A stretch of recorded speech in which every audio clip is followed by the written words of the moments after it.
I'm going to clean up this model just a little bit before we vacuum form for a bleach tray. I'm going to come in here and take with a lab knife, take off just a little bit of stone. I'm fulcruming with my thumb against the model. I don't want to cut myself, but I can take off some of these little portions. They are a little bit elevated. We'll get those out of the way.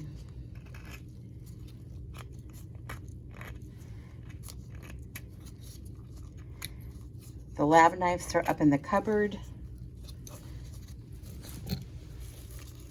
Try not to knock over my model. Then I'm going to take my spoon or my Cleoid Discoid, which I have both of them here,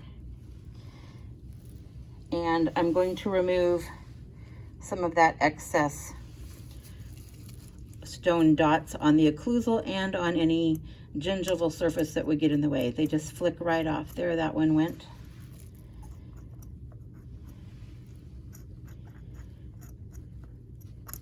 And then I'll rinse my model under water.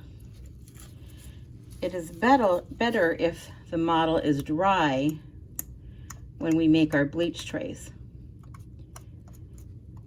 So you may just want to do this and then work on another model until this one dries a little bit. You don't want them puddled with water. If you have to make it because your patient's sitting in the chair, and just get it a little bit dried off as possible. Okay, the other day in class we talked about making a line so you could work along the gingival margins. I'm just going to go along and remove any dots that I have here, any excess stone, because I want this bleach tray to fit well at the gingival margins. This patient has a lot of embrasure space. I'm going to take the other end of the instrument here in just a minute and clean that off.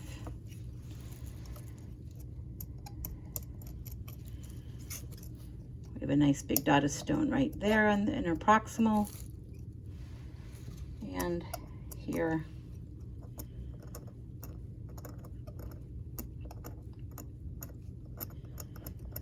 I'm going to only make this bleach tray to cover half of this second molar, so I don't need to worry as much about the very distal of this molar. If you were making a tray that was going to cover that, the distals of the terminal molars or the terminal teeth, then you would want to make sure that you have everything cleaned off. Okay, I think we are about ready to make some bleach trays here.